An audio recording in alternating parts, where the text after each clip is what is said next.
अखिल भारतीय साहित्य परिषद के राष्ट्रीय अध्यक्ष परम आदरणीय डॉक्टर सुशील चंद्र द्विवेदी जी, राष्ट्रीय महामंत्री आदरणीय मोहम्मद बादल जी,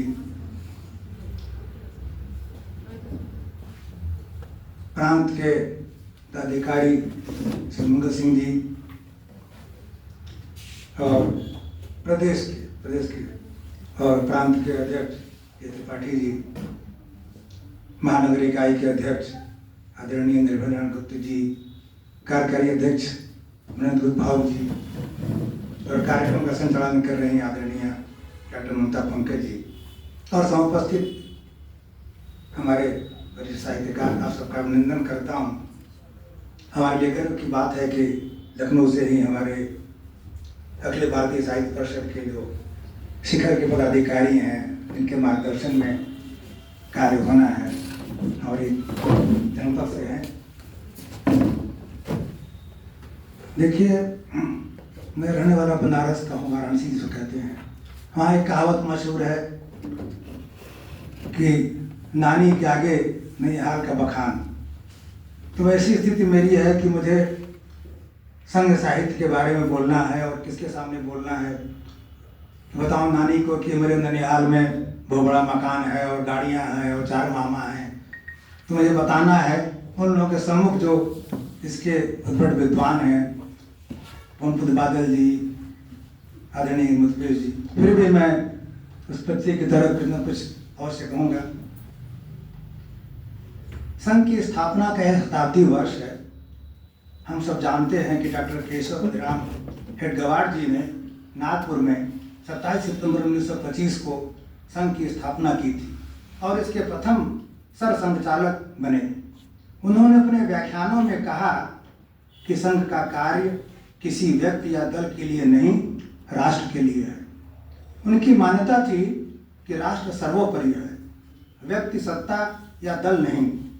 बाद में गुरु जी, माधव दासिंह गोलवलकर जी हों, बाला साहब देवरस जी हों, राजेंद्र सिंह लोधी भैया जी हों, केशवर सिंह जी हों या मोहन भागवत जी हों, सबने राष्ट्र को सर्वोपरि रखने, सांस्कृतिक राष्ट्रवाद व सामाजिक समरसता की वकालत की है। आप सबने भारतीय जीवन मूल्यों को संरक्षित रखने पर बल दिया है।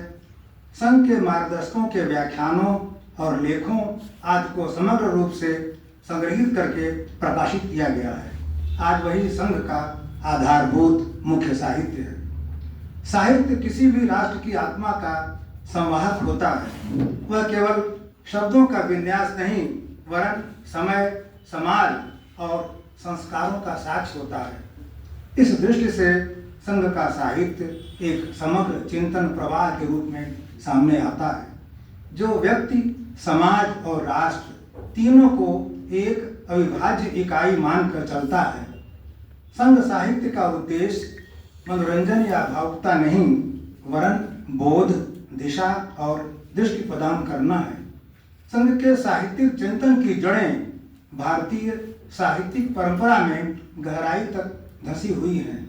यहाँ राष्ट्र को केवल भौगोलिक सीमाओं में नहीं बांधा गया, बल्कि उसे एक जीवंत, चिरंतन और सांस्कृतिक सत्ता के रूप में देखा गया है।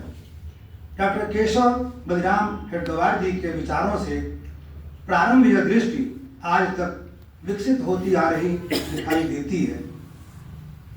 संघ साहित्य में राष्ट्र एक भाव है जो इतिहास, संस्कृति, परंपरा और जीवन मूल्यों से निर्मित होता है।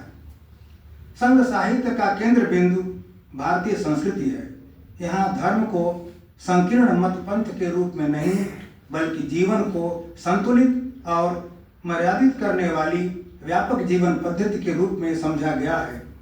इसी सांस्कृतिक चेतना का दार्शनिक विस्तार पंडित दीनदयाल उपाध्याय जी के एकात्म मानव दर्शन में दिखाई देता है। इसमें व्यक्ति, समाज, प्रकृति और परम तत्व सभी के बीच सामंजस्य की बात कही गई है। यह दर्शन संघ साहित्य को वैचारिक गहराई और समकालीन प्रासंगिकता प्रदान करता है। समाज चिंतन संघ साहित्य का एक महत्वपूर्ण आयाम है। यह साहित्य सामाजिक विभाजन की मानसिकता को चुनौती देता है। यह समरस, जैसा हमारे पूर्व वक्ता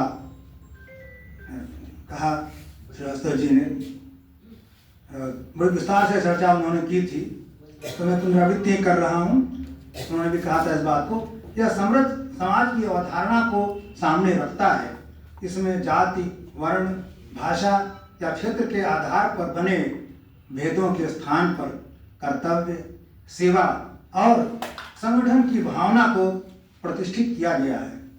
संघ साहित्य समाज को सवर्ण का मैदान नहीं, संघर्ष का मैदान नहीं, बल्कि सहयोग और सहभागिता की भूमि मानता है।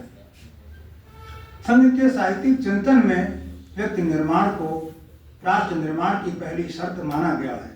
इसलिए इसमें अनुशासन, नैतिकता, आत्मसंयम और सेवा जैसे गुणों पर विशेष बल मिलता है। यह साहित्य उपदेशक होने के बजाय प्रेरक की भूमिका में है। यह पाठक को आदेश नहीं देता है, वरन उसे अपने भीतर झांकने और स्वयं को गढ़ने के लिए अनुप्रेरित करता है। रूप और अव्यक्त की दृष्टि से संघ साहित्य वैविध्यपूर्ण है। वैचारिक ग्रंथों के साथ साथ निबंध, भाषण, संस्मरण, जीवन चरित्र, कविता और गीत, इन सभी विधाओं में इसका विस्तार दिखाई देता है। पत्र पत्रिकाओं और वैचारिक मंचों के माध्यम से यह साहित्य जन सामान्य तक पहुंचा और सामाजिक चेतना का अंग बना। संदर्भ के लिए कुछ पुस्तकों का नाम लेना चाहता हूँ। आप सब जानते हैं, फिर भी दायित्व जो है, डॉक्टर हेडगेवार विचार और विमर्श, श्री गुरु गोलवलकर जी समग्र दर्शन, दीनदयाल उपाध्याय एकात्म मानव दर्शन, राष्ट्र जीवन की दशा, बाला साहब देवरस, संघ कार्य एक दृष्टि, राजेंद्र सिंह गज्जू भैया, संघ स्वयं सेवक, कल आज और कल के सुदर्शन, राष्ट्र निर्माण की चुनौतियां, Ram Madhav, the RSS, a view to the inside, Hindu Rashtra, Ram बहादुर राय, संघ का बौद्धिक इतिहास, दिन गडकरी जी, संघ और मैं, ऐसे कुछ उदाहरण के लिए पुस्तकों का उल्लेख किया मैंने। अब बात करें समकालीन संदर्भों की। समकालीन संदर्भों में भी संघ साहित्य अपनी प्रासंगिकता बनाए हुए है। वैश्वीकरण, आधुनिकता, पर्यावरण, शिक्षा और सामाजिक उत्तरदायित्व जैसे विषयों पर यह साहित्य भारतीय दृष्टि से विचार प्रस्तुत करता है। यही कारण है कि संघ साहित्य किसी एक कालखंड का दस्तावेज न होकर एक निरंतर प्रवाहित होने वाली वैचारिक धारा है। अखिल भारतीय साहित्य परिषद के अकेले एक बैनर तले समस्त भारतीय भाषाओं की रचनाओं व रचनाकारों को एक प्लेटफार्म पर लाने तथा उनके उन्नयन की परिकल्पना तथा उसके निमित्त किए गए प्रयास राष्ट्र की एकता को मजबूत बनाते हैं, परस्पर सहोदर भाव को प्रगाढ़ करते हैं।